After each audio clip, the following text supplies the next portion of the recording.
Well, hey there, you guys. I wanted to come on here and just to give you all a little bit of an update. Want to give a couple of prophetic dreams that I've had to let you in on a few things that I've been sensing and seeing. And I've been taking my puzzle pieces and laying them on the table and taking some other people's puzzle pieces and taking a lot of the things that we're seeing in the news and just piecing all these things together. And I believe that the Lord has given me a picture of some things that I want to share with you. So, the first thing I want to talk about is a few months ago. Actually, I'm really not sure if it was 2 months, 6 weeks.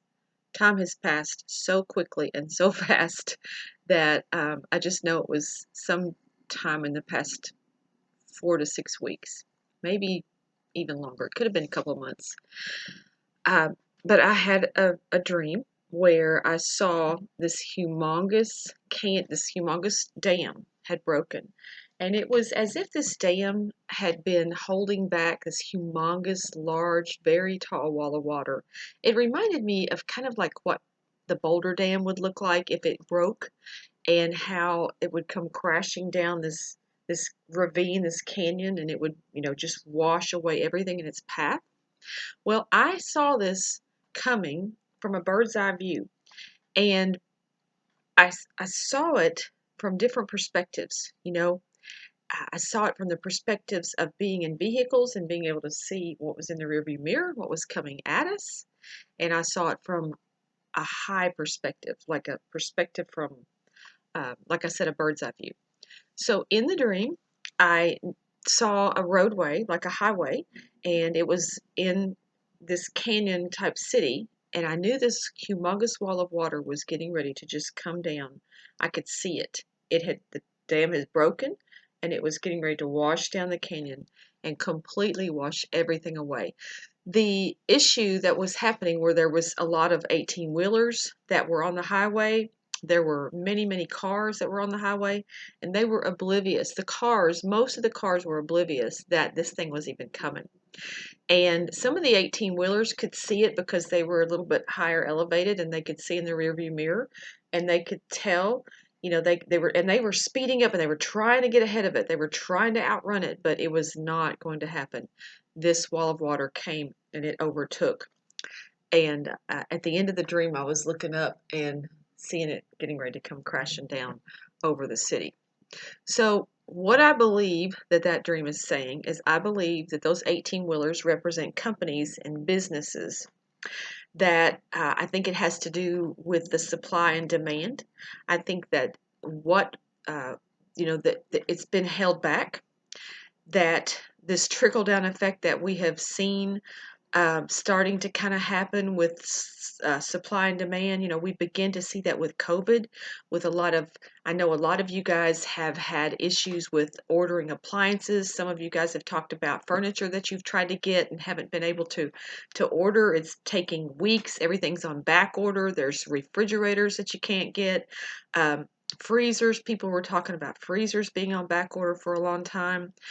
And, it's not going to be long until that actually happens with food. So I'm not here to scare you. I'm not here to, try to um, freak you out.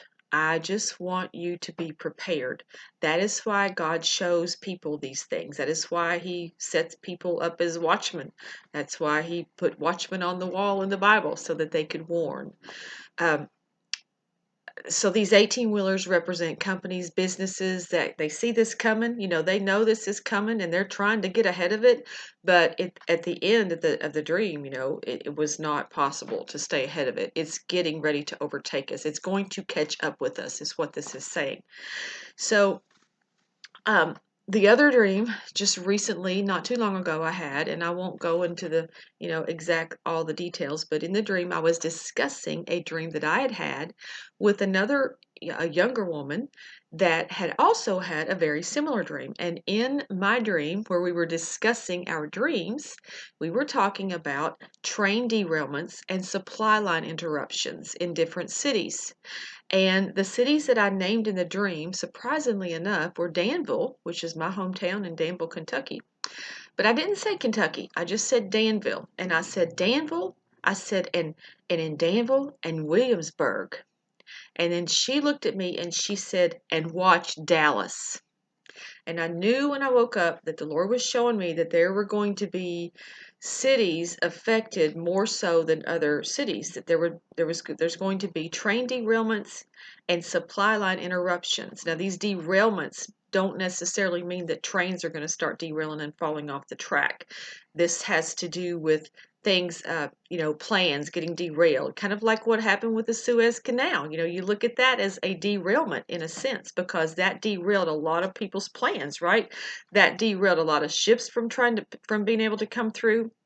That interrupted supply lines, and I'm not sure if that's going to have to do with the gas and the oil. So I would advise you guys to just keep your gas tanks topped off. Um, One of the things, when I was down in Dallas, when I was down in Texas, and spent a lot of time down there with John Paul Jackson's ministry, one of the things that he always told people that not everybody is going to be affected the same way across the country. One area of the country may get hit in one area and not in another. So you're what you need to do is pray. Ask the Lord specifically, what do I need to do for me and my family? I want to talk to you also about Dana Coverstone. A couple of things that he saw that are also part of this puzzle piece, or the puzzle pieces that I'm putting together. Talking about the ships, okay? In Between August 12th and I think it was September 4th, Dana Coverstone, which is the pastor that's had a lot of these apocalyptic dreams, that a lot of these dreams that he's had actually have started to come to pass. He saw ships in ports not moving. Now, this was August. This was August of last year. He saw ships in ports not moving. He said nothing was moving in trade around the world. He saw headlines that said the Baltic Dry Index was dead. Now, what is the Baltic Dry Index? The Baltic Dry Index is an important indicator of dry bulk shipping activity. It's a key gauge of the shipping market in general around the world.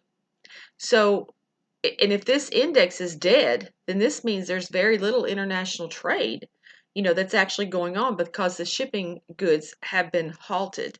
So this is just a few things I want to let you know, especially if you're in Dallas. I'm not saying there's going to be train derailments. What I'm saying is there are going to be interruptions. There's going to be supply line interruptions.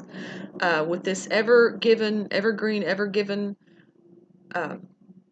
chip that was stuck, and what it did to our supply chain and our supply line, we're not going to see that right away.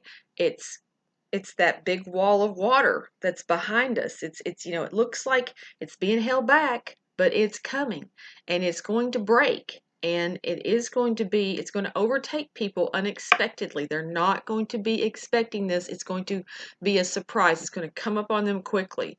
It's going to be an overwhelming situation that, people are not going to be ready for. So I'm here to give you hope.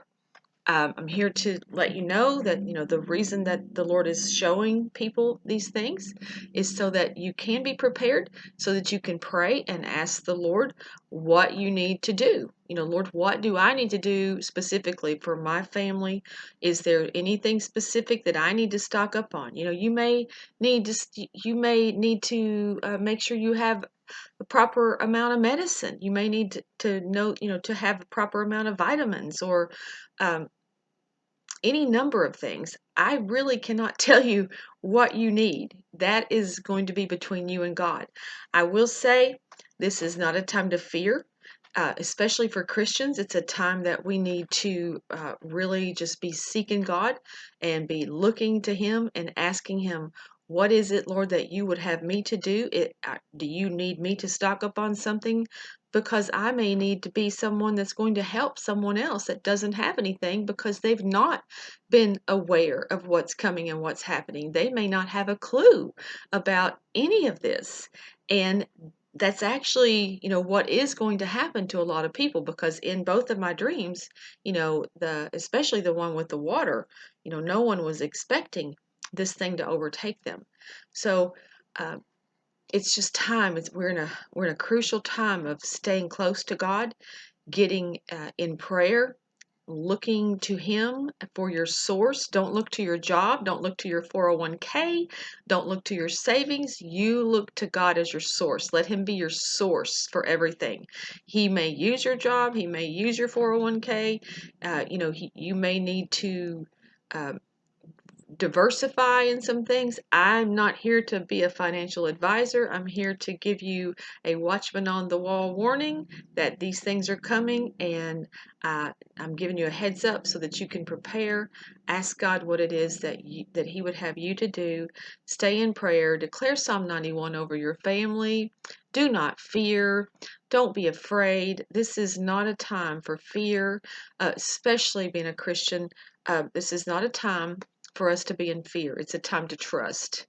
It's actually a glorious time. We're going to see more salvations. I believe we're going to see people come to the Lord in measures that we've never seen before, because, unfortunately, it sometimes does take, hardship in order for people to turn to God. But, you can turn to Him now before that, and maybe make it a little bit easier on yourself if you haven't already made Him Lord and Savior. Now would be a really good time to do that. Okay? So just pray. Ask God what you need to do. Is there anything specific that He needs you to do?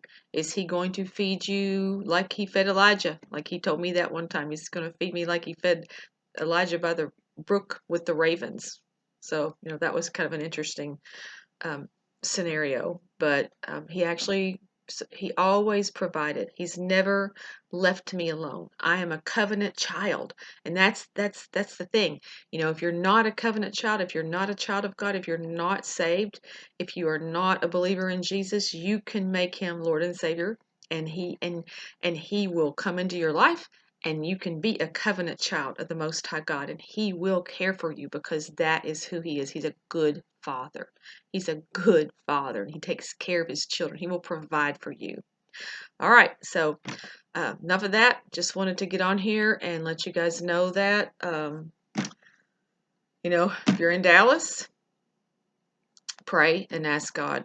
Wherever you are, Williamsburg, I'm really thinking it was Williamsburg, Virginia, but I could be wrong. I'm not sure which Williamsburg it was. There was 4 cities that I named in the dream, but I can only remember Danville, Williamsburg, and Dallas. Dallas was specific in my dream. So watch Dallas and pray.